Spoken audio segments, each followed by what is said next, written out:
دھیان دے دیں.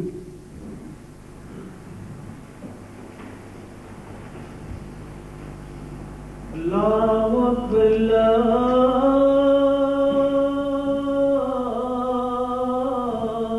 اکبر اللہ اکبر اللہ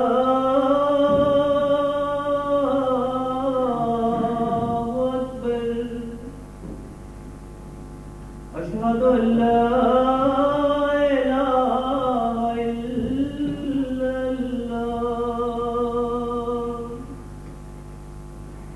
أشهد أن لا إله إلا الله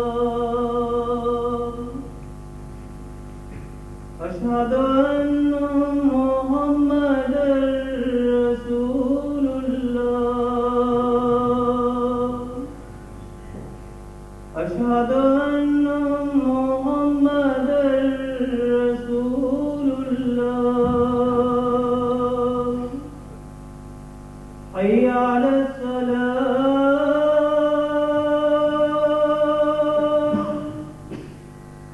حي على الصلاة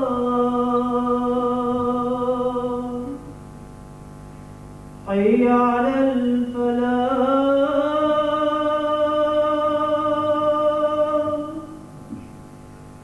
حي على الفلاح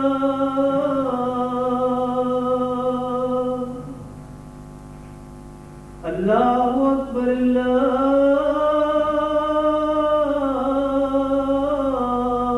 اکبر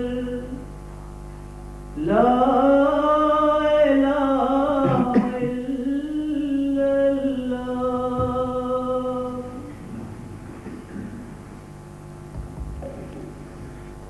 أعوذ بالله أشهد أن لا إله إلا الله وحده لا شريك له وأشهد أن محمدا عبده ورسوله.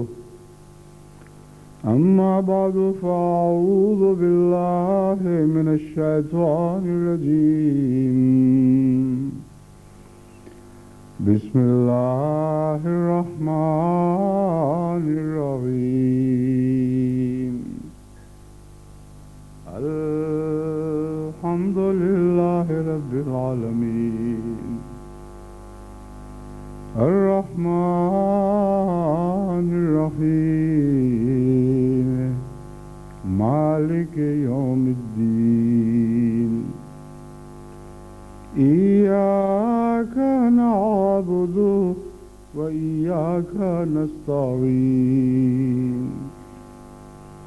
اهدنا الصراط المستقيم صراط الذين أنعمت عليهم غير المغضوب عليهم ولا الضالين.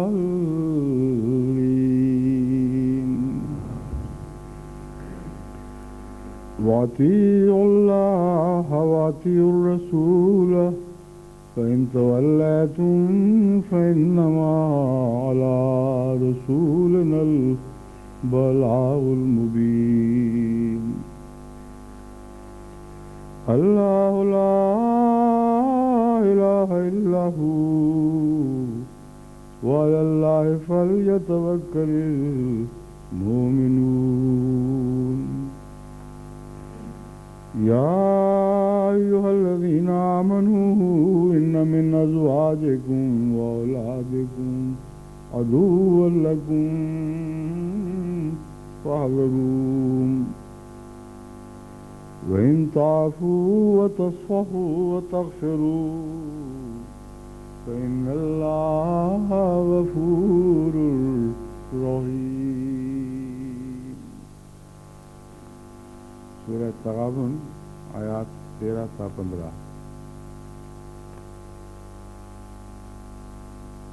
جب میں سویڈن میں تھا تو وہاں مجھے ایک خاتون کا خط آیا جس کا مفہوم یہ تھا، تفسیر نے لکھی کہ آپ عفو اور مغفرت پر بھی کبھی خطبہ دیں، مجھے اس کی ضرورت محسوس ہو رہی ہے۔ وہ تاثر میں نے قائم کیا، معلوم ہوتا تھا کہ ان کے خاوند اپنے بچوں کے ساتھ معمولی باتوں پر بھی سختی کرتے ہیں، تو اپنی شکایت سے زیادہ ان کو بچوں کا خیال معلوم ہوتا تھا۔ مجھے خیال آیا کہ اس سے پہلے میں بارہا اس موضوع پر خطبات دے چکا ہوں، اس لیے ابھی اتنی جلدی ضرورت نہیں ہے، مگر چلنے سے ایک رات پہلے، واپس آنے سے ایک رات پہلے میں نے ایک رویا دیکھی جو مجھے اس طرف متوجہ کر گئی کہ ضرورت ہے، اور وہ رویا یہ تھی کہ میں حضرت مسیح علیہ السلام کی ایک کتاب کا درس دے رہا ہوں اور آخری حصے پہ پہنچا ہوں، اور وہاں پہنچ کر جو بات میں بیان کرتا ہوں کہ اس سے پہلے مسیح علیہ السلام بار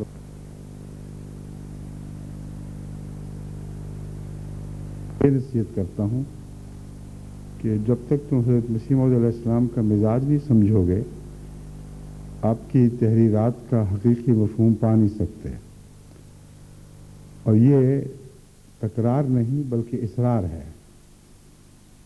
اور اس پر رویا ختم ہو گئی۔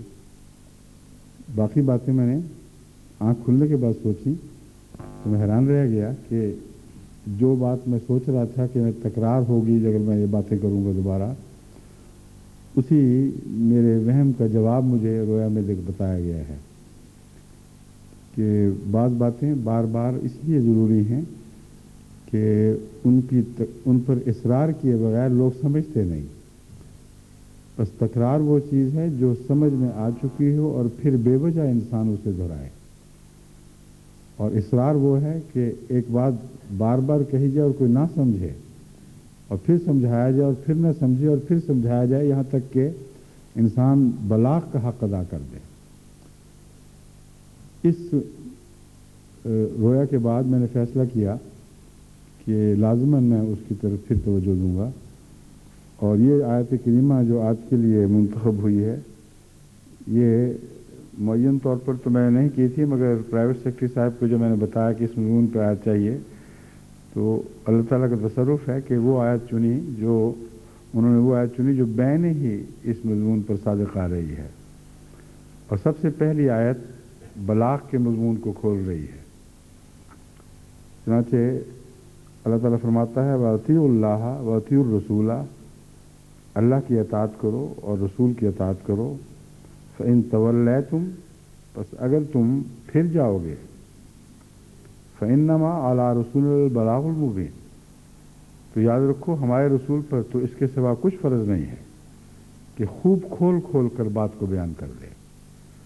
تو بلاغ المبین کا وہی مفہوم ہے جو رویا میں اصرار کا مفہوم مجھے سمجھ آیا تھا، کہ جب تک بات کھل نہ جائے ویسی انسان وہ بات کہتا چلا جائے، اور حضرت اقدس محمد رسول اللہ صلی اللہ علیہ وآلہ وسلم کا بین ہی یہ طریق تھا، جب تک ایک مضمون کو خوب اچھی طرح سمجھا نہ لیتے، یہاں تک کہ بسا اوقات دوبارہ پوچھتے بھی تھے کہ بتاؤ تمہیں کیا سمجھ آئی ہے، اس وقت تک اس بات کو دہراتے تھے، اور بہت سی ایسی نصائح ہیں جو کثرت سے دہرائی گئی ہیں، اور اس پہلو سے ذکر میں جو زور ہے، نصیحت کر اور کرتا چلا جا، وہ بلاغ المبین ہی کا ایک پہلو ہے۔ بس حضرت اقدس مسیح موعود علیہ السلام نے جہاں جہاں بھی تکرار فرمائی ہے، بظاہر وہ تکرار نہیں ہے بلکہ اصرار، ان معنوں میں کہ جب تک وہ بات سمجھ نہ آئے میں نہیں چھوڑوں گا۔ بس اس آیت کے حوالے سے وہ مضمون اور بھی زیادہ کھل گیا اور روشن ہو گیا جو رویا میں مجھے دکھایا گیا۔ اللہ تعالیٰ فرماتا ہے اس کے بعد اللہ لا الہ الا ہو، اللہ وہ ہے جس کے سوا اور کوئی معبود نہیں، وعلی اللہ فلیتوکل المؤمنون، اور